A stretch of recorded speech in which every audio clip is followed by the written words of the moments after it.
We are living in a world of great drama. Leaders around the world tend to be out for big headlines. They want to be noticed and heard and work with imposing plans and programs. Success is measured in vague personal popularity, captivating stories, social media likes, and the size of the rubrics. Good morning, everyone. After two central bankers, I can promise that my approach will be totally different. But I think that is actually the beauty of forums like this, that the speakers approach the topic from different angles. We have had a lot of talk about the national level, European level, even global level, but let's not forget the local level. Ladies and gentlemen, I think it's difficult to avoid thinking that the humanity does not seem to be learning and becoming wiser. That the increase in education, skills and civilization, the global reduction in poverty, the heightened awareness of the world's problems, and the growth of prosperity are not producing a better run world. That the world's sorrows caused by man are not diminishing.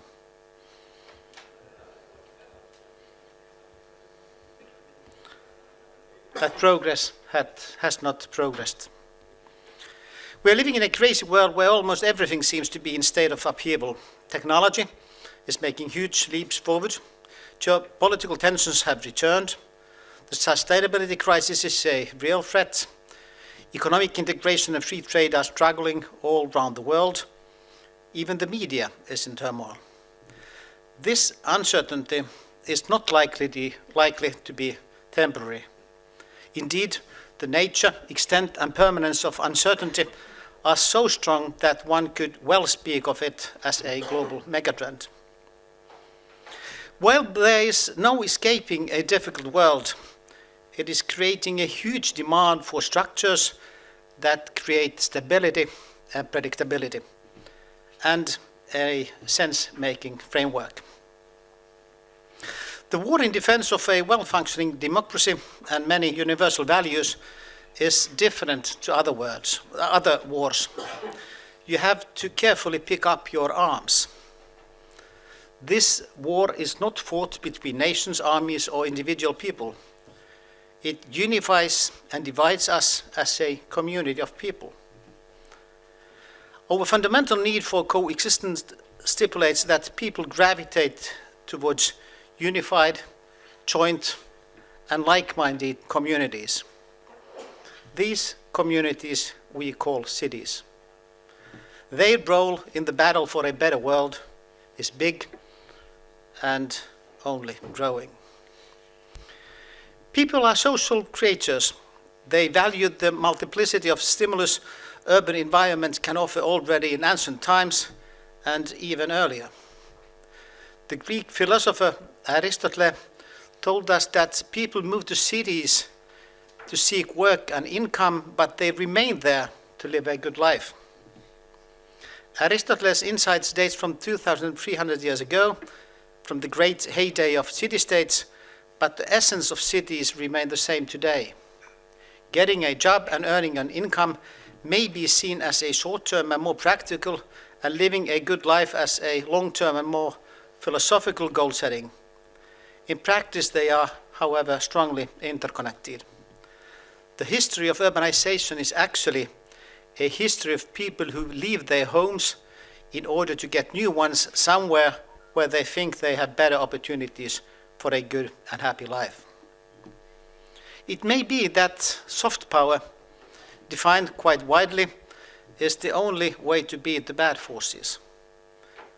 In the past, growing and developing cities laid the foundation for creating various stimuli, spaces and events, culture and sport, shared meals, reflection, and philosophizing about common issues, and even democracy. The cities created an opportunity for people to become more prosperous in general and for spending a more stimulating and social existence in everyday life. The future will not differ from the past in this perspective. Pursuit of an enjoyable, diverse, and stimulating happy life is a timeless phenomenon. The world changes, but human nature less so. Urbanization and the economic, social, and cultural dynamics associated with it are obviously not new phenomena. Cities and city-states have long played a major role in shaping world history. Nation-states are actually a fairly new phenomenon. Cities have a much longer and more prestigious history. Urban centers have long been engines of economic growth. Cities and empires have been the common denominators of history. We had cities long before nation-states even existed as a concept. A strong economy is a necessary but not a sufficient characteristic of a successful city. A spiritually and culturally vibrant city creates a lot of happiness but will inevitably fall short of its full potential unless the city can also generate enough economic activity. At first glance, these two sides look like different things, but they are increasingly intertwined. Work and activity lay the foundation for a good life, but more and more often, the equation works in the other direction too. A high quality of life and an entertaining city that offers diverse experiences will stimulate work and investments and attract the best brains and talents.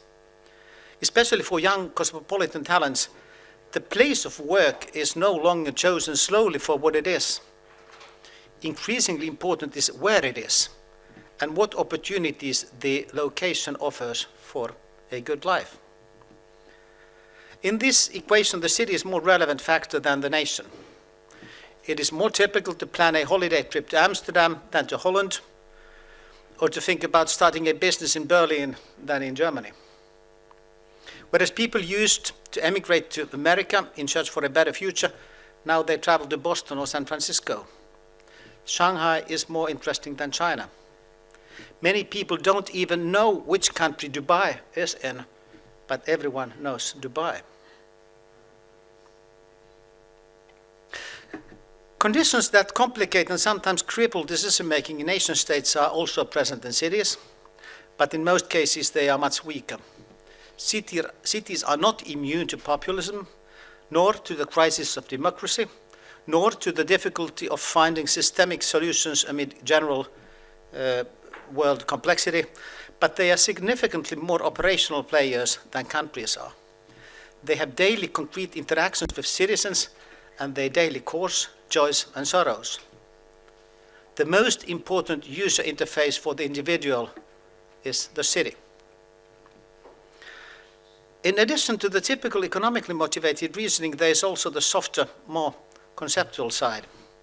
Cities are also much less party political than states, which among other benefits often increases the legitimacy of city governments. It also makes it easier to concentrate on what you should concentrate on, namely something that can make a difference, and by paying attention to problem solving instead of problem creation. Globally pressing problems have in most cases an urban nature. Cities have thus a growing relevance. They play a key role in the fight against climate change, poverty, segregation, terrorism, and many other wicked problems, as well as creating optimal circumstances for healthy aging or clever use of digitalization. The biggest social challenges will take place in cities. The most pressing need for new solutions will concentrate on urban areas, and cities offer the critical mass of people and resources in order to create viable solutions to these challenges. The capacity of the cities is critical for turning different kind of goals and commitments, also on the national and even European level, into concrete action and reality. Urbanization itself is a global megatrend, but even more important is that urbanization is not merely one megatrend among many, but an umbrella or frame of reference for the effects of many other megatrends. The changes in our living environment required by an aging population are mainly being implemented in cities. The potential of digitalization and its broader technological revolution are mainly displayed where people are concentrated together. The most troublesome manifestations of polarization and segregation are found in cities. Cities generate most emissions and suffer most from concomitant harm. By the way, by 2050, which is not that far away, is actually as far away as 2000 was, 2.5 billion people will live in cities. Another 2.5 billion people will live in cities. And we as the mankind have added 1.2 million square kilometer urban areas corresponding to the mass of France and Spain combined on global level. How cities are designed, built, led and operated is an absolutely crucial question for the whole mankind. Underlying the rising role of cities is not urbanization per se, but its consequence, because urbanization has given an urban context to most of the big challenges facing humanity. Obviously, it is not unimportant that as more and more of humanity lives in cities, more and more people have an urban way of life and mindset. A larger part of everything simply happens in cities. More of everything has an urban context. Dear friends, we need something to create stability and hope and restore trust in the current chaos. Something to build a sense-making framework in the complicated world, and something to successfully fight against the manifold attacks against our democratic system.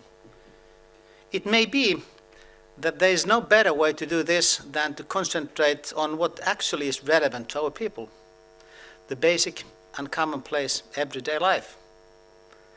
That should not be revolutionary at all. It's only returning to something which has always been the core of both the life of the individual and the basis for a successful society. The importance of cities is growing for many reasons, not least because of the contrast they can offer to what is happening in many other parts of the world.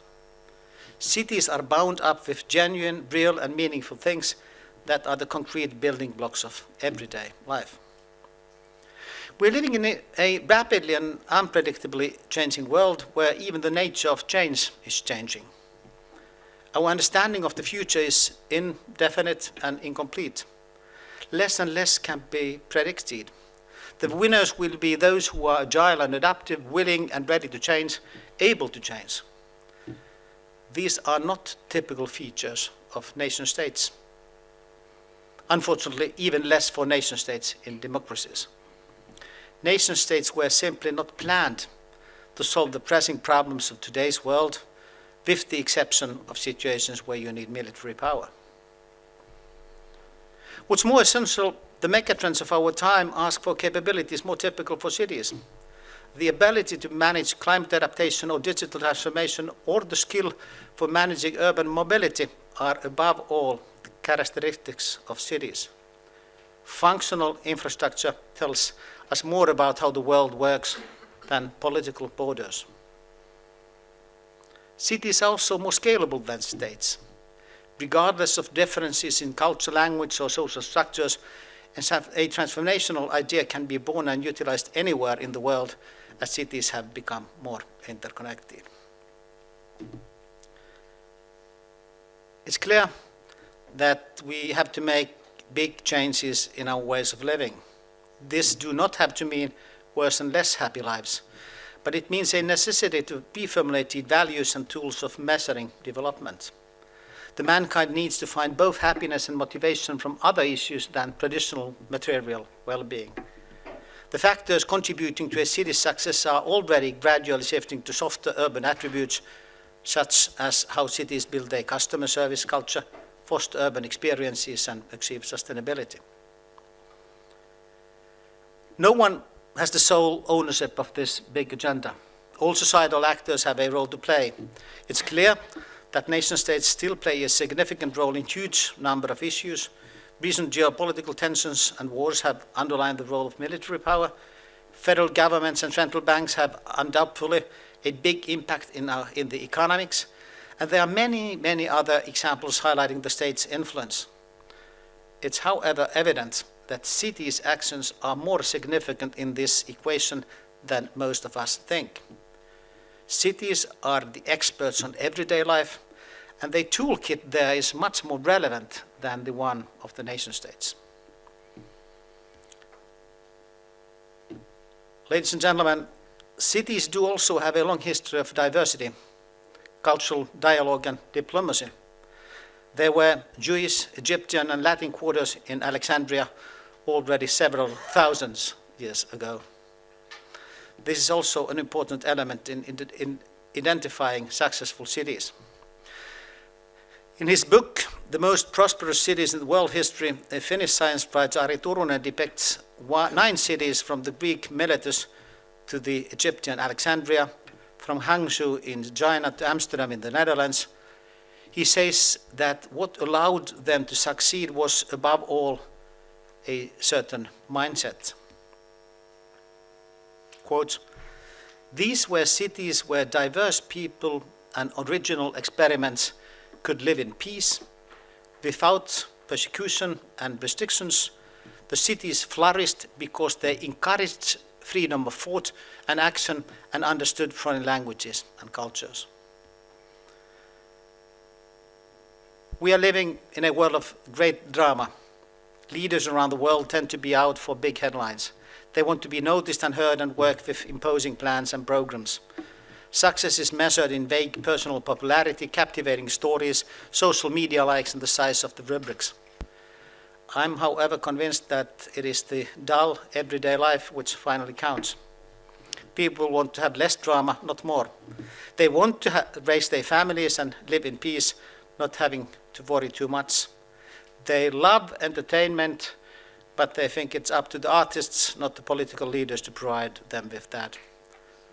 The more complex the world gets, the bigger the need and demand for simple everyday issues and good cities become. Thank you.